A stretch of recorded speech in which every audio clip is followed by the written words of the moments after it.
There we go. Where to Hunt podcast. It's okay. Hi, I'm Dan Small, host of Outdoor Wisconsin, and I listen to Where to Hunt. Nah, it's okay. I'm Kurt Geyer with Working Class Bow Hunter. I listen to Where to Hunt podcast, and it's decent. It's all right. Hey, this is Bud Fisher with Catching Deers, and I think the Where to Hunt podcast is all right.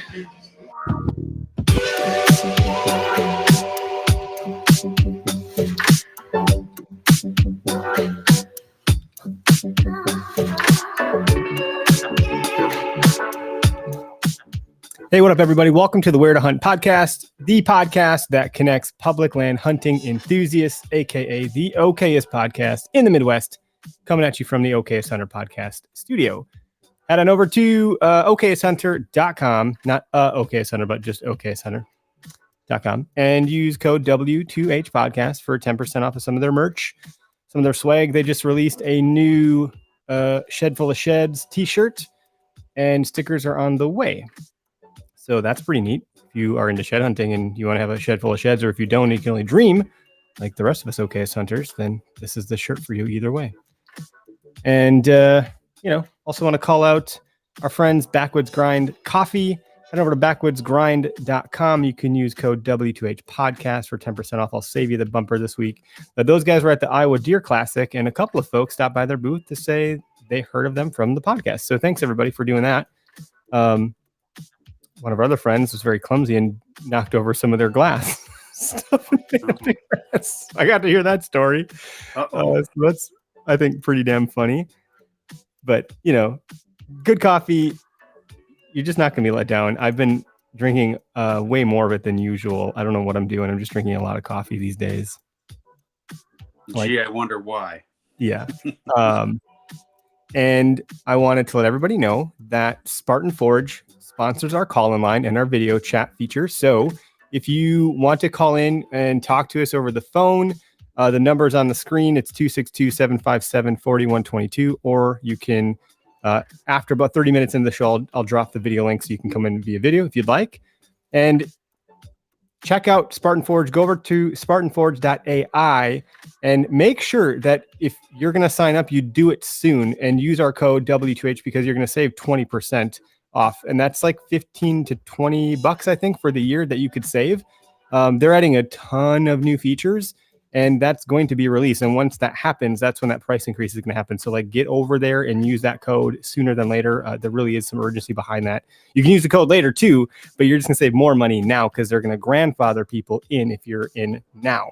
So urge you to check that out. And if you don't know what it is that they do, they're a data-driven machine learning AI platform that helps with deer predictability as far as how deer are going to move, when they're going to move, and how they're going to move through a certain piece of terrain, among a lot of other stuff that is coming down the pike. So check those guys out. And shout out to the guys that keep us nice and thirst quenched here at Drop Tine Spirits. We got another case of their stuff coming over here. So if you haven't tried Drop Tine Spirits, they're coming to more and more grocery stores near you as we speak. They're getting the products everywhere. So that's what we got. Greg, how you doing? I'm all right, man. How are you? Good. We just got through all of those. So it took a minute. Yeah. I like your deer background. I went shed hunting over the weekend, and really the best part of that was just see my dog running around because we didn't find anything, but lots of sign, did some scouting, found some other tree stands, which I didn't expect to see. So now I got some more markings on my Onyx all lit up. Yeah. It's good to know where other people are hunting, so you're not going in there. Precisely. Mm-hmm. I did find some buck bedding. I did find a lot of buck turds. Now that I know what those look like, thanks to you from a couple of years ago. As they say, hunt the turd. Right. And you did find a shed. Yeah, found one, matched up the other side to another one a friend of ours found back in the beginning of February. It's funny, he found it right behind the barn, right off the tractor path. And then I found the matching side probably about 3,000 yards away from where he found the other one. So both sides were on the property, and he's got a matching set in his garage now. I gave it to him because what am I going to do with it? It's kind of cool to have a match set. So other than that, I got a lot of hiking in. Put in about 5 miles worth of hiking. Collected a couple cameras that I had way back on the public. Otherwise, it's just a good day to get out and walk. Yeah, Weather was really nice out. beautiful. Mhm. Yeah. Totally agree. All right, so we're gonna bring Andrae on. He is hanging out with us here. Andrae Dacquisto from Lone Wolf Custom Gear. You got enough light? There we are. We got There you. it is. Man, I missed all your advertising shit. Oh no! You lucked out. You lucked lucked out. We out. do it every week. So You didn't have to endure that. Let me see if I can turn this up a little bit too. no, we're happy to have you. Thanks for racing home to get to where you got some. Sorry about being late. No worries. No worries. You're not actually that late at all. You're pretty much right on time. Yeah, you worked out perfect. Right. And we can see you mostly pretty good, I think, here. I think I can actually I can maximize you, so it's just you. Look at that. There he is. So there's the man right there. Look at that beard. Happy birthday. Oh, that's right. It's still up. Yep. 6 big ones, brother. That's great. Great. I'll bring it back Nice. down to normal size here. Thanks for joining us. I mean, I think most people in our community, the whitetail hunting community, know who you are. So you kind of don't need much of an introduction, but you know, if you can just tickle our fancy here and tell us, you know, who you are. You're kind of like the Godfather, if you ask me. So I'm basically the founder of Lone Wolf Brands from way back in the day. Lone Wolf Tree Stands. I retired for about 12 years and came out of retirement to do this thing called Lone Wolf Custom Gear now. So we brought whitetail addictions back. Some of our younger members, we created a page, so we're getting a little involved in that, and all this technical stuff we're doing now. I'm starting to get a little involved in it, but still don't understand half of it. So You've been doing a good job. You know, you're definitely showing up everywhere that people listen and pay attention. So it's not like you're not there. I mean, you're everywhere. And you know what? I mean, the product side of things is where it's at anyways. You got product-led growth and that carries the day. You could have the best market in the world, but if you've got a shit product, who cares? You have you have both firing on all cylinders. So you're in a great position. And that's been our motto from day one. We've always, and right now we're listening to what the customer's saying. We're still making improvements, making these things even fold together a little better. You take your new wares out, you hunt with it a season, and you find the little bugs that are in there, and you just work them out. So, and boy, there's enough of suggestions out there now. What just about everybody's doing. What I started doing years ago in a garage is hunt all season, and then take your equipment and whatever bugged the hell out of you, you tear it down, you mod it, and you get ready for next year. And apparently a bunch of guys are getting ready for next year right now, because I'd like to have a break, but we're still building and shipping, and it's ridiculous how it's going. So it's a good problem to have, I suppose. Greg's one of those guys. Yeah. He's riding me pretty hard. Eric, you better get to this. You better get to that. And I'm like, yeah, Greg, you're going to help me anyways. So yeah, I'll do it for you. Don't worry. And Greg likes to hold my hand. That's what it comes down to. Not this year. You're on your own. We'll see. You're bringing a bow over to my house on Thursday. So I mean, you're starting the year up on the wrong foot if that's the case. Yeah. Shit. I got a package of a bunch of our new stuff I've been waiting for to get moving on doing the big 2.0 and then some new stick designs and things. So we just received those. So I've been anxious to get a hold of those and get them right in production. So we're just going to stay busy right now. And I know it's going to happen. You know, you're going to come up out of this, and all of a sudden it's going to be September again, and it's going to be here we go again. So I hope this year I get an October back, because I lost pretty much one last year, and I ain't got many more, so I don't want to lose another one. So favorite time of year. Yeah. You're always on. You're always ahead of the curve perceivably. Like you've done such a good job of listening to your customers that you've created such demand in what you're doing. And it's no doubt that your product is at the top of its class. There's not a better product. When I talked to Cody last year in season, you know, he talked about it's a system, and many people are just building like a single serving product, which is fine. It's solving a very acute issue, but then it's leaving everything else out of the equation. So even like the backpack that you guys just launched that I was looking at, it fits the stand perfectly. It addresses so many concerns that us whitetail guys have. It's crazy how far reach your thought process goes when you think about these things. The blinders are certainly not on at all. No, I'm constantly, that's all I do. I'm insomniac. I don't sleep at night, and the wheels are constantly turning. So the backpack's something that's been bugging me for years. And I've just been modding ones that were out there, making it, I mean, I don't even know sometimes where some of these designs come from. I had one year, a little story. I had a backpack. I thought I had my system all in, and I had my new camera in there. I'm up the tree and snags a branch. Thing peels open like a banana. My new camera goes flying out. All my equipment. I'm like, you know, I just don't get it. So you want to lose some stuff out of ours now? You're gonna have to lift me upside down and shake me down to get anything out of it. But no, that was one of the thrills this year, is developing that through the season. And a lot of the novelty off of this product is gone for me. But that was like a little excitement to be able to make some changes as we went through the season. And I got a bunch of packs that, you know, just constantly changed. And I think we got her pretty much pinned down. Cool. And so you talk about like how fast September is going to come up, and we'll get into some tactical whitetail stuff too, but like I have some itches that I want to selfishly scratch here. It's really hard to like set a goal as a business and be like, here's the rock, or here's the goal, or here's the milestone, and let's go and do this thing. And a lot of people, they build the cart and it starts to go and the wheels start to fall off, and then you never get to the destination. Not only are you able to get there, but you're doing it so efficiently. Like, I've done I don't know, are you running like a process in the bit? Like, you must be doing some things really right to be able to do that way, in that type of cadence. That's not normal. That's not normal for any business in this space or elsewhere.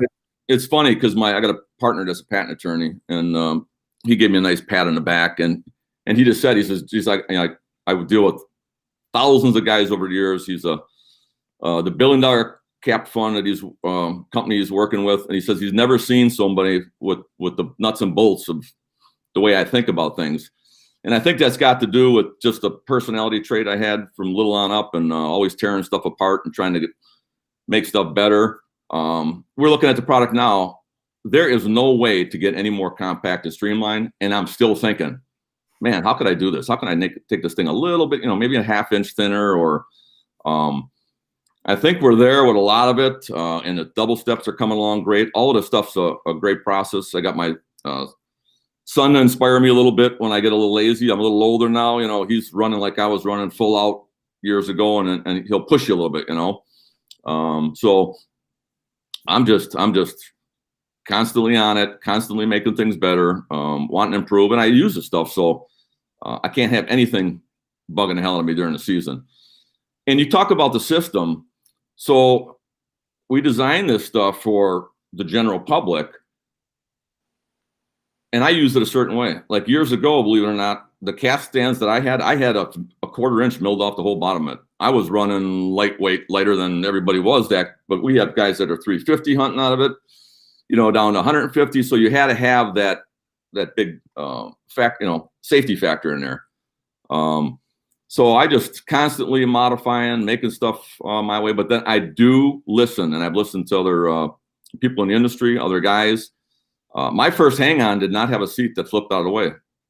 I was a big sitter, you know, and the guy said, man, you gotta do something to get this thing to flip out of the way, because 99% of the guys that stand up in their tree stands flip their seat out of the way. So lo and behold, we started making the changes, and then we've seen the sales. It's even now. I'm not a saddle hunter, but I think, you know, when we designed the first lightweight saddle stand back in 2006, I designed that with that size and that leveling system, knowing that if I was ever to hunt this style, this is what I'm going to want to have minimum.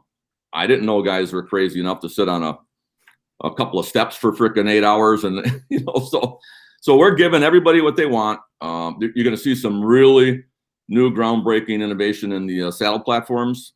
So now I'm starting to think about that a little bit, seeing what guys are doing and using with them. And I'm going to give them what they want. 20-inch steps.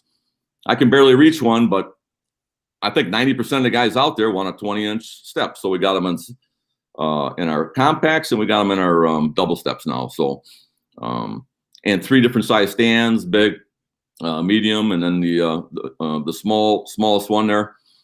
All great tools for your arsenal. And I didn't know guys would buy them all. They're using one early season and switching over into 1.0, and now they can't wait to get a big one for like late season all day sits or whatever. So oh yeah, that's a good point. So you have like, I mean, at that rate, you have a different tool in your toolbox for all sorts of different situations and setups and trees. And if you're a mobile hunter, no two spots are really ever the same. You're on the move sometimes multiple times on the same hunt, but certainly on multiple hunts, you're not trying to go back to those same spots. Yeah, and guys, I don't know if you guys realize that, but even on private land, we're running and gunning. We're moving around constantly. I got 100 stands sitting on this thing. If you go take some pictures of them now, they're all grown in, and some of them 90 a year. They just were there thinking it would be, it's a hot spot at a certain time where it was hot. All the big deer I shoot, I end up having to just get down, go grab my portable stuff, and go after them, even on a private piece. So mobility is it. I think everybody's figured that out now.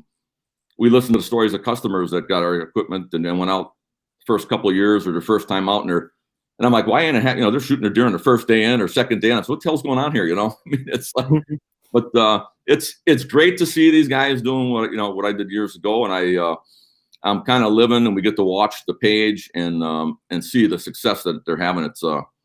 It's pretty exciting. Bringing back a lot of old memories, and I'm going to do this till I fall over dead out in the woods. So yeah, you don't know anything. I mean, not that you don't know anything else, but like it's pretty obvious that this is what you were meant to do with your life. And it's funny, some people like get turned off by maybe their own stuff. Even like your stuff is so good that even if I made my own thing, I would be like, I still want that one because it's going to serve my needs better. So you're using all of your stuff when you're out there. And do you think that, I know what the answer is, but I'm asking the question anyways because I want to hear your thoughts on it. But do you think that's contributed to some of the success that you've had as being an innovator on the product side to enable you to be a better hunter? Oh, I think that obviously that you're going to get this stand. You're not going to go out and like I heard a few guys on pages that it's not all about the equipment. I'm going to tell you right now, the way I hunted, it was all about the equipment. Shaving off a pound more of a stand for an entire season. I think a lot of guys don't realize that when I started out, I was like everybody else, working 40 hours a week, running this business. I got my weekends, my vacation. I'd run up north, run myself ragged, just about figure a deer out and have to come back to work. Well, eventually evolved into where the business went to where I didn't have to go back to work. I started hunting 4 months a year, every day, every morning, every evening in a stand, scouting, hunting. And when you start doing that, any little thing that's wrong with something is going to just bug the hell out of you. And we talk about a system. Even if I were to change my system up a little bit, it's almost like everybody, I don't know if you guys are probably fishermen, like your first time out on a lake, all your shit, you ain't got your shit together, your equipment's there, you're fumbling around. When you get your system down and you keep it the same, you go out there and it's like an extension of your body. To go up to a tree, climb up it, get in there, set up. You don't like what it looks, you tear it down, you move out. Man, I was running toward the end there. Finally had a good buck show up on my property. I've been waiting for all year. And I had the time now. Cody gave me kind of the back of the property. He stayed up front, and I had a ball. It was like old times. Every set was a different set, running and gunning, and just it was like I was a kid again, And that I had the 1.0 and the compacts, the new system with the J hooks and the backpack. I'm telling you, it's just it is there now. So any little mods you want to do to that, you're welcome to do it. But I think we got that system down. That's cool. Yeah, the keyword being system. I just can't get over that. I can't stress that enough that if you buy something of yours, it's like, take all of my money because I have to buy the next thing that goes with this because it's designed to work together. So why would I spend it somewhere else? Greg and I were just talking about this before we got on with you. Like, a backpack isn't inexpensive. It's also not terribly expensive, but even if I'm going to go buy a decent one from some big box store for $80, it's still a total piece of shit. And like, it's not already broken. So I'm not trying to throw $80 down the toilet. I'd rather spend more money to get some quality that's going to work with how I'm doing stuff. Oh, anyway, that's my little rant. Bit there, but a couple comments. Oh. Okay, sorry. So we were saying the same thing. Man, I can get that backpack for less money, and it's got all this and it's got all that. that's the point. I don't want all this. I don't want all those extra packs. I don't want the way that it's designed. It's not, most of the stuff's geared for Western hunting. It's always been. And somebody's seen somebody doing a backpack and they went ahead and they did what they did in a different company and really didn't do any innovation. This is more geared for me. When I go in, I want to get in quiet. I want to get set up. I don't want to, how many times have I dropped my pack off the deal or couldn't see in it or couldn't reach something? I can set this pack off to the side of my stand now, and literally without even looking over there, I open up the 2 main pouches. I can access 18 compartments with one hand, not even looking that way at any time I want. And it just works for what I'm doing, where the old packs, it was a pain in the ass just to get my camera and my arm monitor was a major ordeal just in the morning to get that out of here. It's stuck in there. It's binding, and it's, I'm an anal son of a bitch. So, I like to have my shit together and everything organized and in the right place. So. Right. Well, and it makes things go a lot smoother and you're quiet. Like, just like you said, I mean, I got to fight with getting my camera arm out, my camera, I'm trying to strategically pack an extra jacket. I'll wrap the camera in a jacket, and then I'll have something else on top of that, maybe an extra strap or something. I'll have all this crap in my pack, and I can probably shed some of that and not worry about filming what I'm going to miss anyway or not see. But it's still nice to have something set up where the arm's going on one side, maybe the fluid head's going in another pocket, the base, whatever, and then your extra jacket goes in the bottom of the pack, and then you have a divider in there, and then your camera sits on top. You got a system down, Pat, and you've probably been doing this for a lot of years. And when you get that, even with the stand that we had before, I gave it to the consumer. I had my system. Cody had his system. Some other guys had theirs.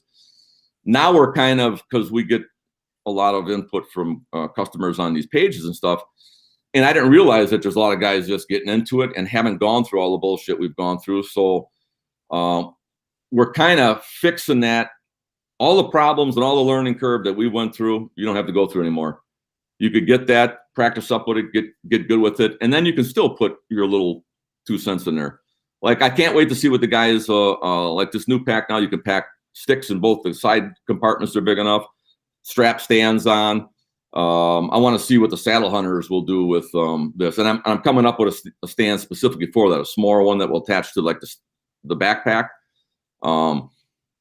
But I see guys with all kinds of systems. I think what my next step's going to be is actually take some gear, go up to a tree, set it up, and do some YouTube videos.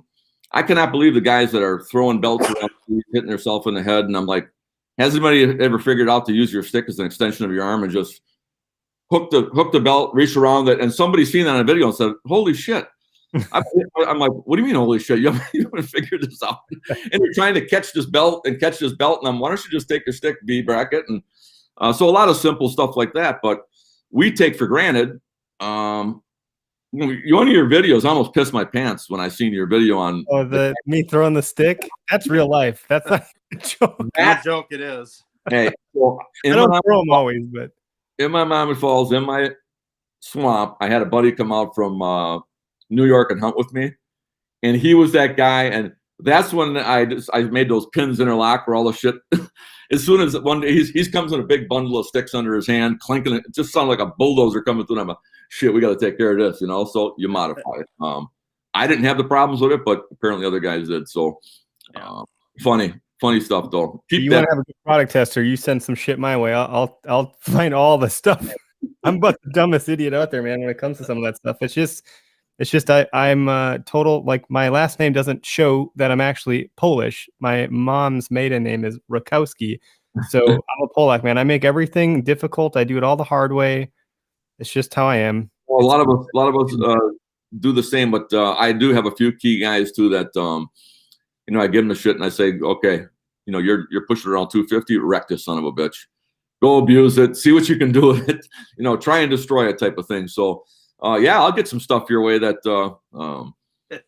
probably figure out some great little my video won't be as funny the next time. I'll be like, well, this was easy. Yeah. I'll be like, what the hell? car waiting for us. He's done, packed up and out. So I think Cody sent me a message. He's like, man, if anyone needs this stuff, it's you. I'm like, I know, I'm serious. You know, I truly need it. It's like a problem for me. I just make everything so damn hard. But, you know, that being said, it's probably a decent segue into, you know, finding the deer. Like you can have all this gear, but you still need to know how to get on the animal and figure that out. And I know Greg was talking with you a little bit about hunting over scrapes. I mean, scrapes are a huge communal spot for whitetails. It's where they do all their communication. They smell at the molecular level. They know that it's Susie the deer and Joe the buck, and they know who has been to the scrape. So identifying which ones to set up on and how to set up on them and which wind direction days, etc. You know, is that an area that you have some success with that you're able to speak to? I've been hunting scrapes for, same with moon, you know, all this new stuff that's coming out and around. You know, kind of figured that out years ago on my own.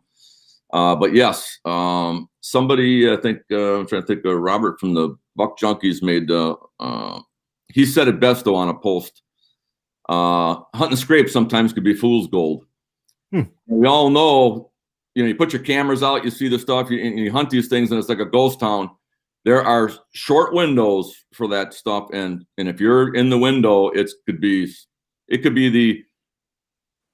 the shot or the buck dropping his guard for that short little window. Maybe it's a 3 or 4 day period, and if you're on it and waiting for it, fine. But a lot of times you'll, you know, and then when that dries up a little bit later, and you know everybody's sitting these scrapes and hunting them, and they're not seeing shit. The deer are already out. They got does. They're running them. So there's a big process on all the way through it. So I utilize them.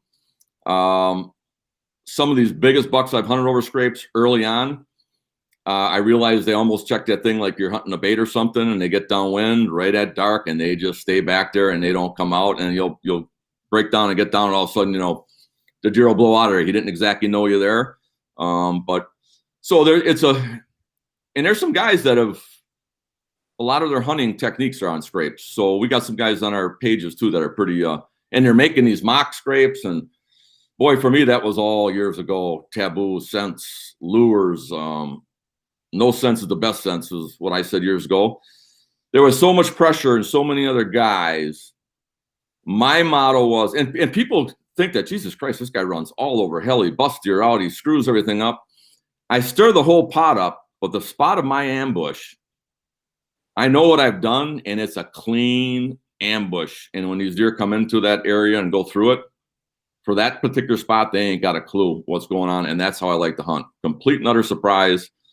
We were just talking about it again. The guys want to do they took some of my old videos, and some of these world-class deer, or even decent deer that are, you know, some very good shooters that I'll be letting walk. I think the kids found a video in the drawer once that, and like, where the hell is this spot at on this land? And they're just letting these nice monster deer just hit them and not having a clue you're there at 15 yards. You're doing something right with your wind, and you're doing something right with your setup. And the setup for a big white, everybody's getting cracks at the big whitetail. Everybody's onto them. You got to close the deal, and that's where it's won or lost. So I think I've kind of mastered that over the years, or screwed up enough that I've learned. So I'll put it that way. I'm like Tommy Boy. When I've had, I think, 3-ish years now of these close encounters with bigger deer for me, for sure. Some very, very large. And I'm like, now that I've never been in this zone, though, I've never been to this point. So this is new for me. So even though I've bridged the gap to get me to have eyes on these things and have a potential opportunity, that gap to close now is as far as it was to like learn how to get to that spot, because now it's like you're in the red zone and everything is different. Even when the draw or all the last minute details of closing that deal, not drawing too early or too late, there's so much to it that's and it becomes kind of almost instinctive. For me, it's been I went back again for a year. I don't know why. Then I did it years ago, and I came back again and put a peep sight in a bow. I don't know why the hell I have a peep sight in a bow. I kind of shoot with pins, but I shoot instinctive, and that little bit of one extra thing to line up, because I canter a bow every time I draw it. I've been doing it for 40 years. It's just nature for me. So now I got to tilt the bow forward, center the pin, and it's like, to me, it seems like a million-hour process. Where before, man, I get that big back, I put that pin on and just let her rip, and I don't even remember even aiming at the deer, but she settles into a good spot. So I'm probably going to go back to my old style on that, but all the stuff is, you do it so long and so much that it becomes again second nature, just like your equipment. But going back to the closing the deal, or you're getting your shots,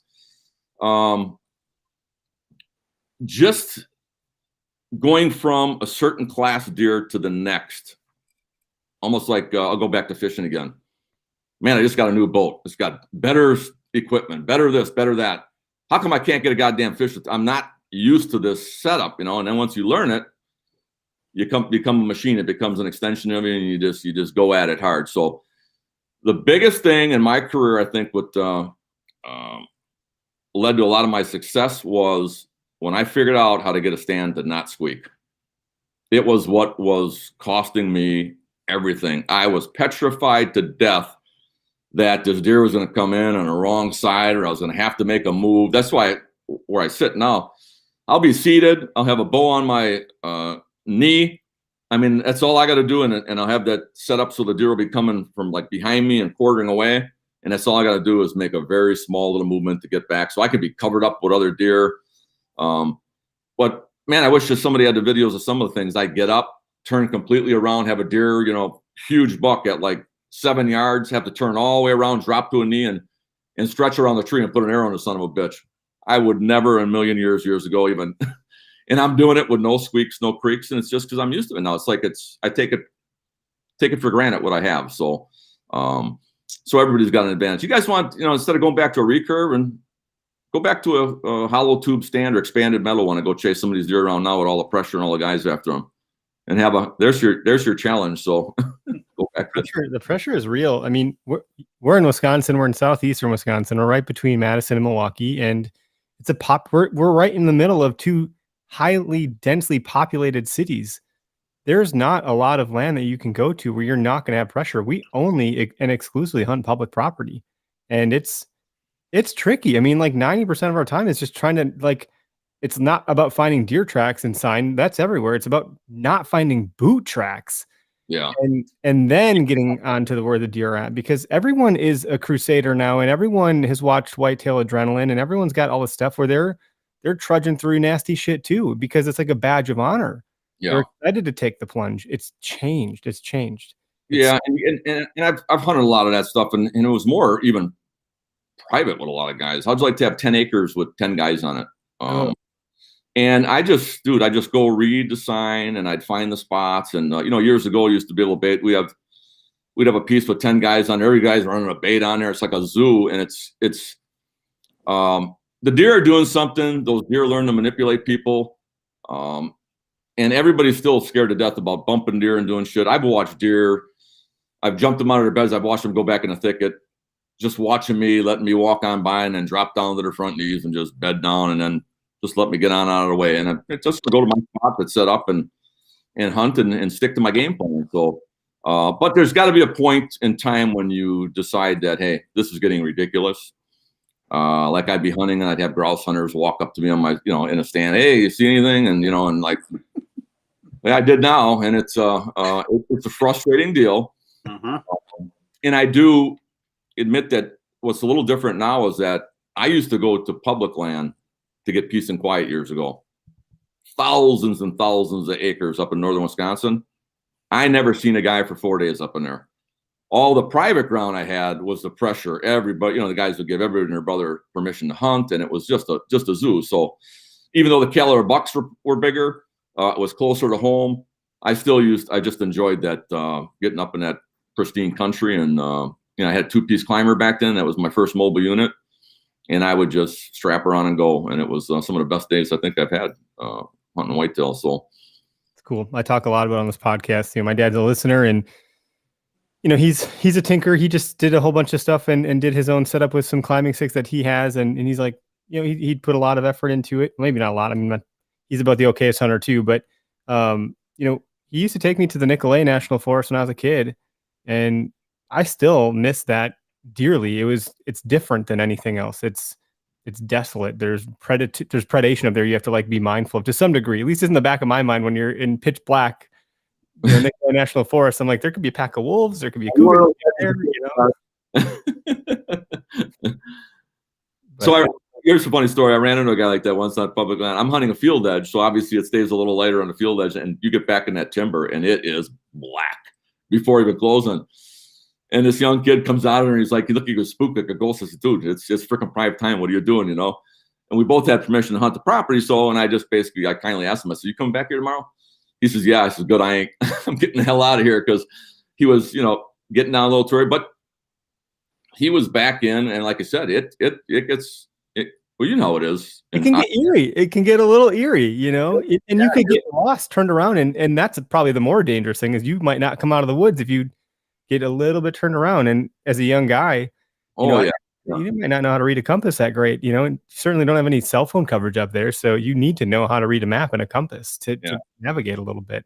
Yeah, I was a big compass guy back then, but I even did back then. I'd go so far back in and shit up in even that big stuff where there's 3-4 miles stretch with no roads. And I ended up coming all the way back in somebody's yard so far back, and I'm going a little too deep. So, I learned to read the sign and get everything else out of your head, what you've been taught. What's going on is going on. And if you see it, believe it and stick with it. So, and then when you get these red hot spots, you've all probably, seen them before where they're so red hot and you can't, every day it's like that and you can't believe you're not seeing a deer. Dude, it's a shitty moon phase and they're moving after dark. And now guys can know that because you have cameras, but think about back when you didn't have cameras. Think about back when you wanted to scout a field and you had to sit it every day for 2 weeks before the season even started to learn what was going on. Dude, I could set my camera now on a field on Plot Watcher and see every deer for the whole frickin' 3 weeks come in and out, where they come in and out with one hit of a button. And so technology's out there, but it's weird. It's still, you still got to go in there and you still got to beat them at their game. So yeah, that's it. Once you get in their living room, it's still on, you're still going to be at their level. One of the comments that came through from Roth here, he said, ask him when he's getting in kicking them in the ass to find them. Does he sneakily go about it? Does he just use the wind, or are you going fast as you can to get all the information that you need? So he's asking how you're approaching the whitetail. He's asking about the bump and dump. Okay. Yeah. So the bump and dump's got so many facets to it, so many different times of years. Where that originated from is I'm an antsy hunter. I love scouting more than I do hunting, and I can't wait to go figure stuff out. So, and I always called it working back. You scout, you set up, you see what happens, and then maybe you're just a little off, and you work that deer back, or you screw up on them, and now that spot's burned up. You go read sign, and you keep working them back. I like to let them have their bed when I can, and then hunt the edges coming out, field edges. But if they don't cooperate, and now at this state in the game, I'm just hoping they don't cooperate. I want to take the gloves off and just dive in. So most of my sits now that I'm hunting on, if you watch my videos, every morning just about every morning I'm in the woods, I have bucks bedded within 50 yards of the stand I'm at. And I even get out of those stands and walk out of there without even bumping those deer out of those beds. I have some setups that are, time tested that I've learned over the years. The thermals are right. I use the lay of the land. They can see me while I'm up in the stand, but as soon as I get down and I crest the hill, I'm on the ground. They're over the other side of it. I could just do whatever the hell I want. I pack up and get the hell out of there. I actually have a couple of funny little clips this year where I actually got down a non-resident buck showed up. So I went and walked up to him. I could have killed him on the ground with the bow, and then I bumped him again. And I don't even think he believed somebody got that close to him. He started heading off and turned around again and gave me a check. I could kill him again. And then I just got him the hell out of there because he was, he didn't belong on the property. He didn't have big enough headgear. So, but the one that lived on it that was there that I jumped out of there, boy, when he seen me, it was looked like he seen a ghost. And it's like, how the hell did this guy show up so close? So, but to go back to the answer in that. So while you're scouting, if you're scouting for a particular buck, to get a look at them, it's a shame if you bump something and you don't get a look at what it is. So you can play the wind a little bit, and you know how those deer use that wind to their favor. So you don't want to let them smell you. You come in from kind of the side of them, and you want to see them before they see you. Now with properties like I have now, these properties I kind of know. I got cameras. I know a buck's on there. I know where they go back in bed. I don't have to go and actually bump. I have stands maybe set back in there. I really love to hunt new pieces. And if I were to scout a new piece, I'd want to know what's on it. I'd want to know the caliber. And again, this comes from back when there wasn't cameras. So I'm going to go down there and I'm going to run that place ragged, find out where everything's bedded, where everything's living. And I always start out with a perimeter check of the whole property. So I get that in my mind, and then I dissect it from there. And the other thing is, I'll mention on that aspect, with all the guys with the aerials, I never used aerials before, and I kind of found a little glitch in that aerial scenario. I used the aerial in my mind by doing a perimeter check, reading the sign, and dissecting it inside. I already had an aerial in my head. I didn't have to see it from the sky. But the way I moved through those woods and that terrain, and the way the deer did, it was all wrong in my head. When I went up and got aerials, I started paying people to fly me over my properties in Menominee Falls, and I'd see it, and I was like, I didn't even realize those frickin' islands laid out the way they laid out. And you know what? I probably glad I didn't know, because I probably would have went at that a different way, reading it. But now that I'm on the ground reading the sign, I'm seeing what the deer seeing. The deer ain't up there flying and seeing it from an aerial. They're moving through that terrain or that land, what they got, and I'm doing the same. Do you follow what I'm saying? So you're seeing it from their perspective, so you have an idea of how they're going to travel. It doesn't matter if it's north or south or what it is. They're moving from point A to point B. I'm seeing how they're moving through it, and then when I see it from the sky, it's like, man, I think I would have did this a little bit different, or did it, and it's not. So that's why I always came up with that perimeter type looking first. So I'd have that in my head, a map per se of everything coming in and out of that whole quadrant. So that's a unique perspective. It's not one that I've thought of, that sometimes your human advantage might be too much, you because then you're going to think about it maybe the wrong way, as compared to anybody, but there is no way you are going to figure out where a big guy is living embedded from an aerial or a map. You're just not doing it. You're getting good intel, the lay of the land. You can see spots that you think, man, this is a bottleneck pinch point. You go there and then you read the sign from there. But when you go through and I watch it, I see a lot of these big bastards climbing up shit that a goat wouldn't frickin' attempt to climb up and come up on a bed. Or they'll take the funnel way wide and high on a rock ridge that you couldn't even hunt if you tried to get them. And you read that sign and they're doing that. So you back out of that and you hunt them accordingly. So again, I lay that all out in my head. And then I have that mechanical picture in my mind of everything coming in and out of there. Then when I find something in the middle of it, holy shit, you know what? I don't even have to hunt. I ain't got to get back into this hellhole right in this bedding area. I can see where that sucker's jumping a road, jumping into this whole block. I'm going to go hunt him over there where I got a nice easy access, and I'm going to kill him. So that's really smart, because you don't have to work that hard sometimes. 2 more questions in line here, Andre, and I'm glad that you're doing this Q&A stuff. This is like where the rubber meets the road. This is where I think it's really good for the audience. There's Greg. Where were you, Greg? Took a little walk today, and my buddy Dave wanted to know if I found any sheds. I said no. I looked at a new spot, kind of an overlook spot, and it has a lot of good sign. There's some rubs in there, but they're not tall rubs. So you kind of want to know what I was up to. Oh, great. So what I just heard from you, it's a good spot, and you don't want anybody else in there, and you can go pound sand. Maybe. I don't know what everybody else heard, so. Oh, gosh. Yeah, what'd you see tonight? Nothing. Where are you hunting tomorrow? I'll come back here one more time. Oh, really? I'll come back here someday. I don't know when. Hunters are such fucking liars. Oh, how'd you do? No, I didn't see anything, man. Nothing back there. No. So back in the day, my own brother, I'd let him dive in. I'd go off the one side of the road heading in, and then I'd wait for him to leave, and then I'd frickin' see if he was cleared, and I'd jump the road and go in the other way and hunt. So, it's like, you don't want the company, man. It's, you want to avoid other people. Yeah. Gavin asked, any thoughts on doing land tours, on how to read signs, stand setups, access, etc.? I've had offers to do that, and I don't know. That might be something. Actually, we're going to start doing some type of clinics now, but I think they're more for product. Yeah.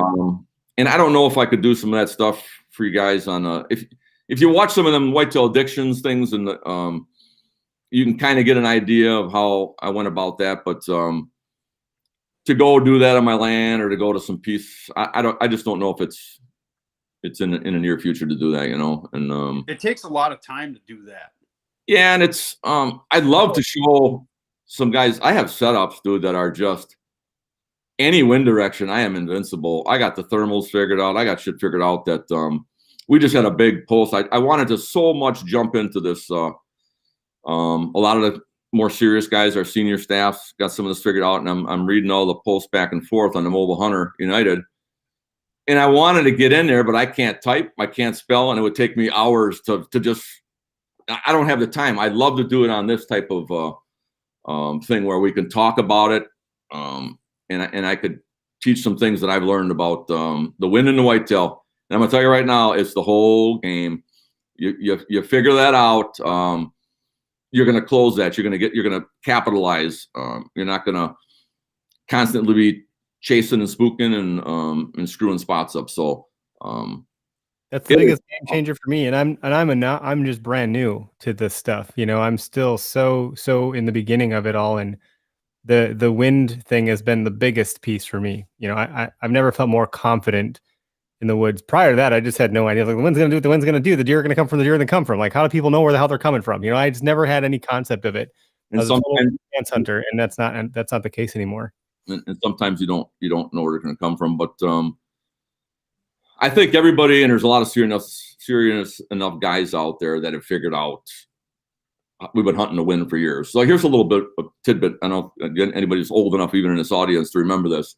Years ago, when I hunted whitetail, a deer would not believe its eyes. It had to smell what it's seen to believe it. That is not the case anymore. And I remember I used to set up purposely, knowing that it was a tight scenario, a beaver dam or something that the thing's going to cross, and you're going to be in that. You can't get out of that corner line of sight. And I know this deer is going to frickin' crack me. He's going to see me. So I'm going to play the game. I'm going to freeze. I'm going to squint my eyes. I'm going to close up. And all of a sudden they would do that, put their nose up, check, nothing, and just come right on down the pike. Dude, these deer now will spot your ass and they will hit the hills and never come back. So you got to play a lot more careful. You got to play the wind, line of sight, everything. That's where a lot of that hunting lower comes from. I learned that in the swamps. Like I seen some of your video clips. You're hunting a lot of the same shit I am. Them bogs, you get around in knee highs in there. I would never get in them nice big tamarack trees that you can see everything, because as soon as you do that, everything in that swamp just watch you go into your stand, and it's a fool's game. So you can crawl up on them bucks and them cattails as long as the winds, they don't sell you. Even if they hear you a little bit, they don't know if you're another deer or what the hell's going on. Get in a stand within 50 yards of them big bastards, and they ain't got a clue you're there because they didn't see you. No, so you only need to be 8 feet up. I mean, yeah. You're just below their line of sight, staying low enough in the cattails. If you got trees that you can work with, yep, and that's where a small stand would be ideal, because some of these trees I'm hunting in are 4 inches around, maybe not much bigger. And there's not a lot of guys, ambushing those deers in those spots. So that's and let's go back to the height. A lot of guys stuff, man. That's been the theme of like the last season. 35 feet, and I agree with you. Some of them heights you get to. The only time I ever hunt high is if I got a scenario, I got to get sight out of there. But I'm going to tell you right now, if you're a mobile hunter and you think you're going to run around the woods and mobily set up 30-foot setups, 30-foot setups take frickin' 2.5 hours to set up properly and get a stand. You ain't doing it.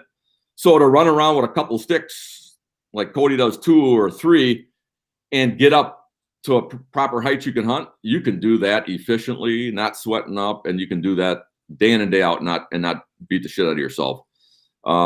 Some of the spots I had that have that, and I still got a few spots in there, they're more observation. They're down in the bottoms. I have to have that height to clear out. I go any lower, and goofy winds and thermals will mess me up. And I use those, but those are pre-setups on my ground, and I use them in observations. When I slide in like I did this year, I sat and watched the spot. I went into the belly of the beast this year, a spot that I've always hunted around, and seeing all these huge mature bucks coming through from all different areas and heading right up through a draw on these. I call them mountains, Iowa mountains, if they're bluffs and rock edges. And And I said, you know what? I'm going to just wait for something goes, then I make my move. I'm not going to go in there now. I'm not going to mess with it. So it didn't happen. So I went in and set a set for later in the season. And I put that set up, and I never went back in there, and I waited for the proper winds, the weather, and the time of the season when that, and I went in there and I had to crack it, the buck I was after. And that damn thing came right under my stand, and lo and behold, he's missing about 15 inches of antler and shit. And I'm like, you got to be shitting me. So that one's not going to be a shooter, but it was a spot now that I can access from a treacherous mountain, slide into the winds, and it was one of those spots you cannot be busted in, and it's going to be for years, in the future, a phenomenal spot. If I ever watch the right deer head through that again, I can drop in. I'll have a stand sitting there. I don't even have to go in and set it. But it was found by a mobile, moving around, and That's awesome. This is good that we're getting questions. I got another one. I think Jeff. Jeff's a good friend of ours. He's saying thank you, which is great. Guy. I thought you had a question. What the hell? There's no question here. You're just saying nice stuff. Get out of here with your nice just stuff. saying nice things. Our pal Wait. Jeff. I'm following you. I see you're taking care of your boy, and you're doing a good job, man. This boy is a killer. That kid's gonna be a major killer. And think of, I guess I did it a little bit when I was. Think of what a lot of guys. I guess I was a little more selfish growing up. Think of what a lot of guys gives up to bring his kids up and teach them. I didn't have a father that hunted, so I other guys and an uncle a little bit, but I got it all on my own. You give up a lot. You give up a lot of your time. You give a lot of your spots, your good spots, and you're doing what you're supposed to be doing. But I take my hat off to you guys, because the only time I've never filled a tag during the season was the year I took my time off and my trophy was to see my daughter shoot her first deer, and she shot a 152 incher at 14. Jeez. So that was my trophy for the year, and I ate my tag that year, and I gave up time and effort to hunt with her. And I did a little bit with Cody. He same thing, getting up, and then boy, once he figured it out, it was like fucking, I don't know where he's at anymore. He's even now he's like he's just running and gunning, so I can't keep up on it. But my hat's off to you, brother. You're doing the right thing, and your son's going to appreciate it when he's older. So yeah, he's a deadeye with a bow. He is really, really sharp, and he's just got a good, humble attitude too. He's just a good kid, smart, does his homework, like studies. Just a good kid. Just don't put him on the boat in Lake Michigan. He'll chum the water for you. That's right. That poor kid. I'll tell you what, he was tough. He stuck it out with me on that trip. I got them both on a pair of 20-pounders. It was back to back, one after the next. Nice 20-pound kings, and we got them in, and it kind of slowed down. And all of a sudden, I'm watching that kid, and he puts his head down, and I look at Jeff, and he looks at me. He's like, "Yeah, he's not feeling good." I'm like, He's gonna be calling dinosaurs real soon. And sure enough, he stood up. He's like, I gotta puke. Where should I go? I'm like, right over the rail, bud. I'm so sorry. I'm like, don't worry about it. We're heading back. No, I don't want to go back. I'm like, we got to take you back. You're gonna be dehydrated if we stay out here. Yeah. But, he had the can-do attitude, and he wanted to be there. So I don't have the sea legs myself. I'd be on the other side of the boat. It's rough. You take your eyes off that horizon. You're. I want the water like glass when I'm fishing on it, and I got to be able to see the horizon. So yeah. If anybody wants to jump into the video chat, I posted a link in our Facebook, thread I put a comment in there with the link. So if you want to pop in here and ask Andrae a question, you can. We also have the phone number on the screen here, the 262-757-4122. So I don't have anybody in the queue right now. If anyone wants to pop in, you can. The comments are great, so it's a great way to do it too. I've been sharing those with the screen like I am right now. So Levi said, patience is key. I think, what you were just describing a minute ago, Andrae, was like playing a long game. Yeah. You have years into some of these spots. You talked about, like, I know the thermals because I've tested it. I understand what's happening here because I've hunted it. I know what's going on. And sometimes you got to make those mistakes. That's the best way to learn. Yeah. Because you're not going to make that mistake again, hopefully. It might come off as cocky sometimes too, but I don't know how my mind works, but I see things and I experience them. Like somebody, I think one of the other podcast guys says, so you think this is the way that it is. dude, if I'm telling you, I don't think anything. I know that's the way it is for that scenario. What I was telling you about. I don't know anything about whitetail. I get my ass kicked, just like everybody else does. What I've done, because I'm kind of an excessive compulsive, I was an athlete in that I need goals to set, and something happened with me with the number and the score and shooting the first Pope and Young. And then it became about numbers, and that was a goal for me. To hunt and to pass up a deer 3 times that's 5 lousy inches smaller than what you want is kind of ridiculous to most people. But I already got 145-inch damage, so I'm setting the bar. Now we've set the bar so high. There's not a lot of it. I may be having a broadhead release this year. There's going to be some shit hitting the dirt this year because I'm going to need a field test. So, go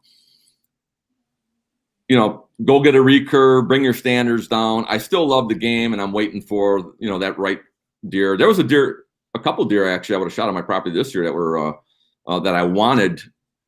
To go after, and they just weren't there. And just like you guys, you got your hands tied. If they're not on your property, you can't get to them. There's nothing magical about making them do it, So, yep. And again, patience. Yeah, it is a patience game, but I'm not a patient guy, and sometimes you just gotta, you gotta throw the frickin', throw it to the wind and go get them. That's sometimes you can be too patient and too complacent and just. I'm probably more like you in the sense that I'm patient and I would just throw it to the wind. But I'm not as tactful, and I F shit up, so I don't do as good. Hey, don't worry about it though. Everybody does. You don't think I've screwed. That's how I learned that shit is by screwing. I still screwed up. I don't let that bother me. I don't have the mentality I had when I first started out, and guys were writing articles on that. You just shit. I just blew the whole deal. I'll never get a crack at that deer again. There again, there's video and stuff that it shows that are proof of it. I shot a deer in a frickin' neck checking a scrape line. That thing was running the bottoms of one of our leases. Got a shot off it. I thought I missed it clean. I had a screwed up sight. I changed up that stand, not even 5 yards. That same buck ran that same scrape line the next day checking it, and I smoked his ass.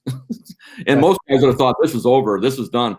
And then when I found a deer and it had a hole in his freaking neck, that's a ballsy buck that's still running that circuit. He didn't know what the hell hit him or what happened, and he's just going to do what he's going to do, So, yeah, they're ballsy too, right? Like they got goals too. They're like, I'm in this fucking circuit, man. That's funny. Gary, go ahead. What's the secret to early season bucks? I don't know that there's just one. We've had some good conversations with this in our Tactic Talk, and Andrae, I should get you on Tactic Talk when we light that up later this year. It's a seasonal thing, so we won't start that till August. But that's a good question. So you guys, Wisconsin, you got an early season. That was the honey hole for me years ago. Opening day on a lick and branch bachelor groups. I mean, it's like taking candy from a freaking baby. If you find it, you scout it and you hunt it.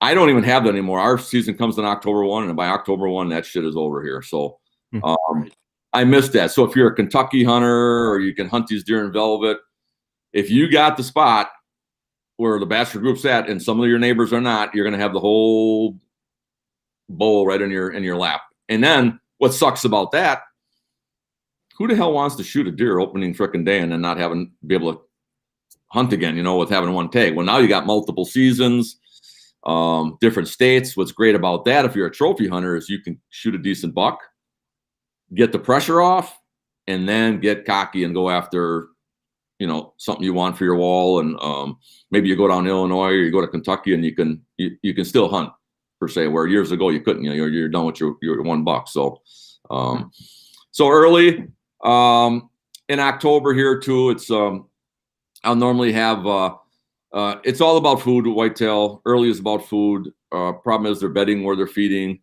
So I'll know who I'm after. And I know this property like the back of my hand now, and I could just try and get them early if you can. But October's it's a touchy time of year. Scent control, the deer got about the width, not moving as much. So it's I like to be in their lap. It's the only way that I have. When other guys ain't seeing shit and it's horrible times in October. I'm watching deer bedded by me, getting up, milling around, bedding down again, and I'm right in the shit of it because I know I ain't seeing any freaking deer. They ain't when they're already down, before sun up or light. So another thing is you'll see some stuff on my show this year is I love creek bottoms where there's bedding areas because those deer have a tendency just to get up, go take a drink, and then go back and bed down. So you'll get these deer that when they normally aren't moving, they'll make a little move in that core area. So and there's a whole bunch of things we can go into on that I've discovered by hunting elk and whitetail. When you there's part of the same genome, right? Like they're part of the same species, right? This has to do with the bedding areas. Mm-hmm. And I don't know if anybody else has realized that or figured it out. I don't even know if I've been mentioned this on other ones.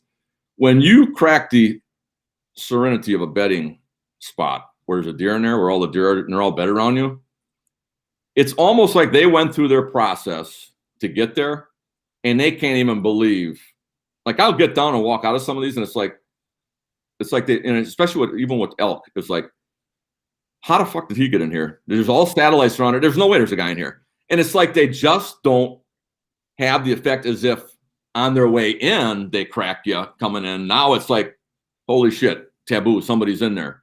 So by properly hunting those spots and learning how to play those thermals and winds, and not doing the damage, and dude, you can burn a tree up.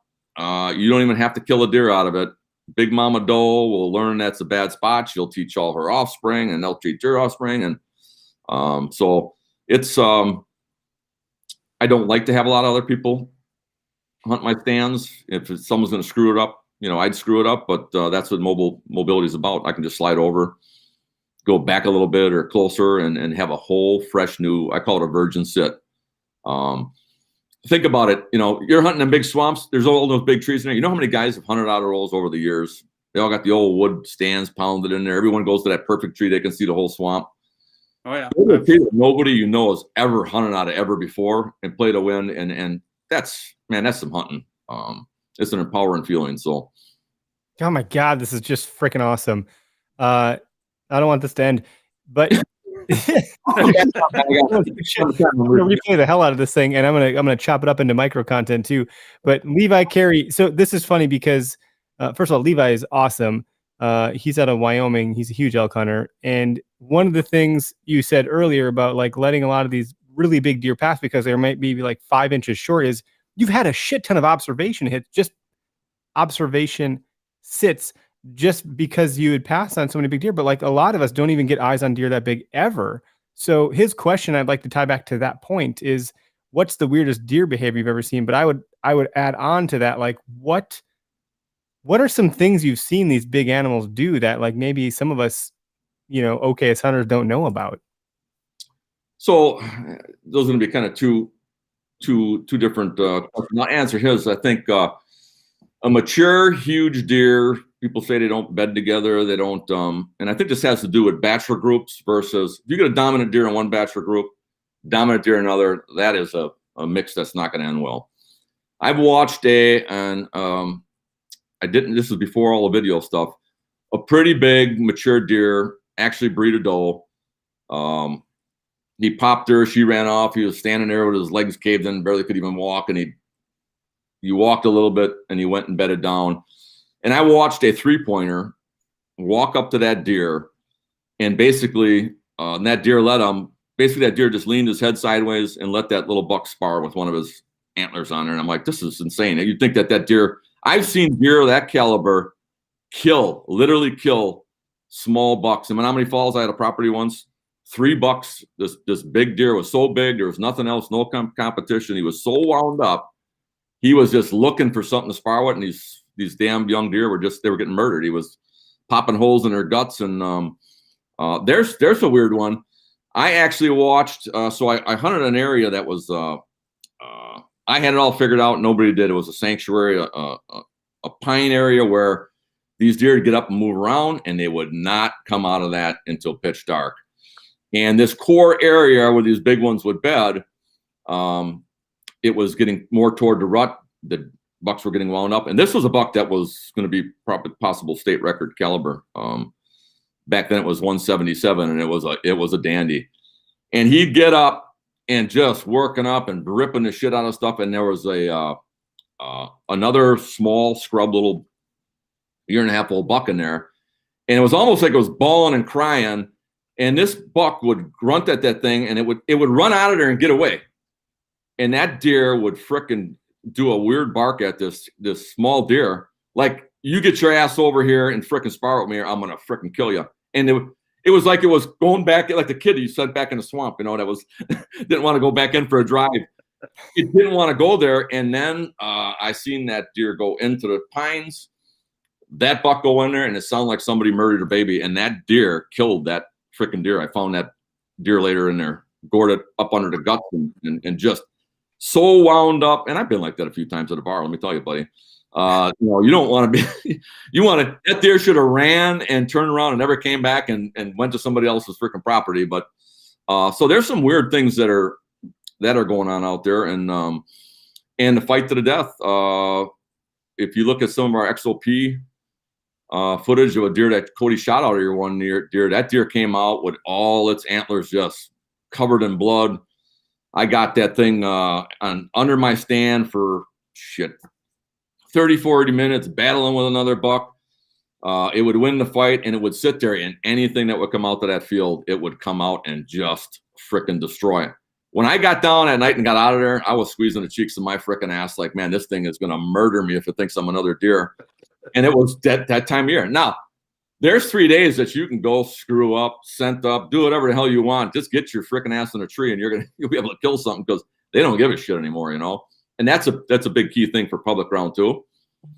Dude, that's the time to hunt that. They don't give a shit if you're out there and there's people out there. They're going to go do what they're doing, set up in the right spots that anything coming through, you can kill an efficient spot and hold tight. Let everybody else bump shit around and move around and hold tight. So did I miss one of them questions? Or I think I got off some rants. No, you got it. You did. You got them. Guys, Everything else here is commentary at this point. We can bring the plane in for a landing and end the live feed, and we'll have to chat with you offline for a minute here. But good questions, everybody. Thanks for chiming in. I mean, the live commentary stuff, I think, is what helps make us unique, and we appreciate you taking time to talk with us, because I think folks like you that have this kind of experience running a successful company in this space. It means a lot to us. It means a lot to our listeners. It means a lot to us as hosts. It's a big deal for us. So thank you. I'm all in, man. Like I said, I've decided that years ago, a lot of the stuff I wouldn't share with other people, because you don't want your other people going after the deer you're after and having them tools to do it. But guys now and in the generation now, smarter group of kids, they're you get that combined with some common sense, and man, look out, you got the recipe to go far in this sport. So love it. Well, and just so it doesn't go not being said, like, guys, go to lonewolfcustomgear.com. There's a ton of products that we can all drool over. And, when I said earlier, take my money, I mean it. Like, it's not going to be difficult for me to open up my wallet and start just buying shit. So I got to be careful, because, I did do taxes over the weekend, so there is some money coming. I might have to tell my wife, oh, no, we're only getting this much back, honey. Like, sign your check for it too. It's no, it's funny that there was guys on our page that were talking, they've been, and here's my niche. So I designed all the stuff from Lone Wolf Gears. That's all my equipment. So when guys they got that system, they love it. It's a little heavier. They've been using it for years.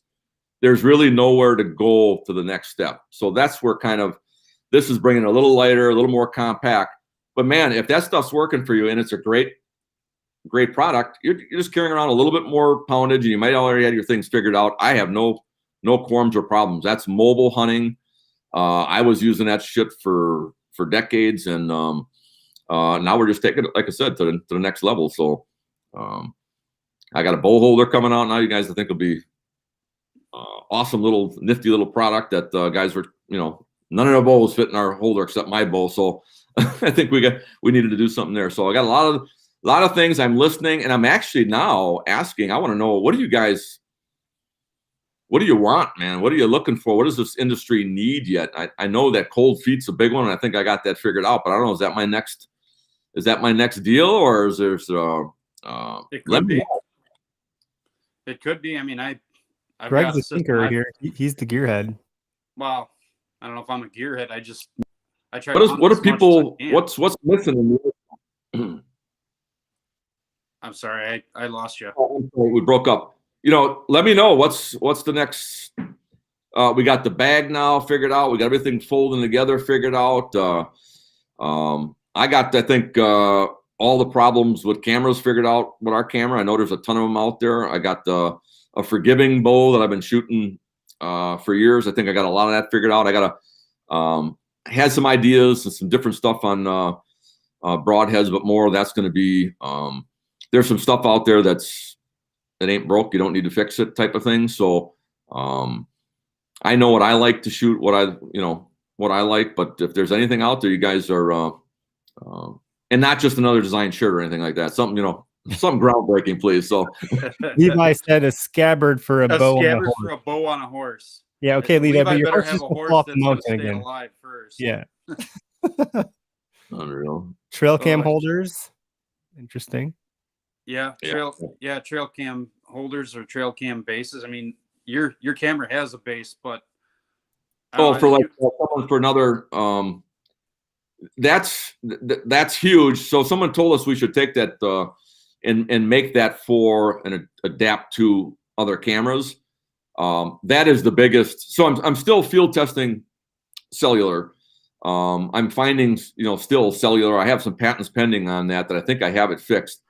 Deer just know for some reason the frequencies, or they have an inclination that something's there.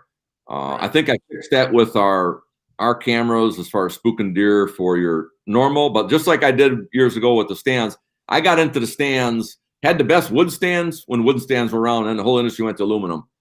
So here I am jumping in the camera game when everybody's going to the cellular. And I mean, I'm like a step behind, but no, that's a big, important thing that where I'll walk the borders of my property and be looking to set up my cameras years ago. And entire stretches of 100 yards, there's not a spot I can find to put a camera on without trying to level or stick or do it. And now I can take my camera on anything and strap it and aim it. And there's an aim point where there's no second guessing where it's pointed at. I got a dot on there. You aim that dot on there, and that thing's dead center of all your sensors. So anything that again, if there's something there that I think I'm pretty much got. And then we're getting to this lightweight clothing now too, by the way. I'm liking wear clothing. Dude, you can shave off 2.5 pounds of clothes with the proper, synthetics that are out there now too. So everything's coming full circle. Pretty soon you'll be running around maybe with a 6-pound combined package on your back, and you'll be good. All right. So yeah. So keep doing. Let's do it. I'm up for doing it again. So no, this is good. We should probably do another one, because now that the timing of this, we've played around time. We've tried 7 p.m. We've tried 6 p.m. We've tried different days.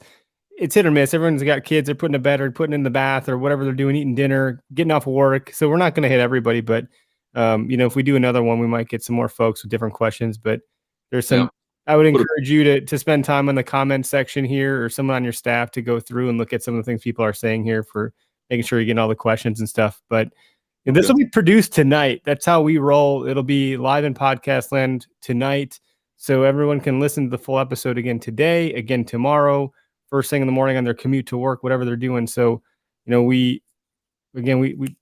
quick. I'm not trying to mess around. I got lots to do. So, I appreciate what you guys are doing. Keep that up, and I love the humor stuff. That's, I don't know. I'm kind of maybe a class clown too a little bit, but I love to laugh, man. So.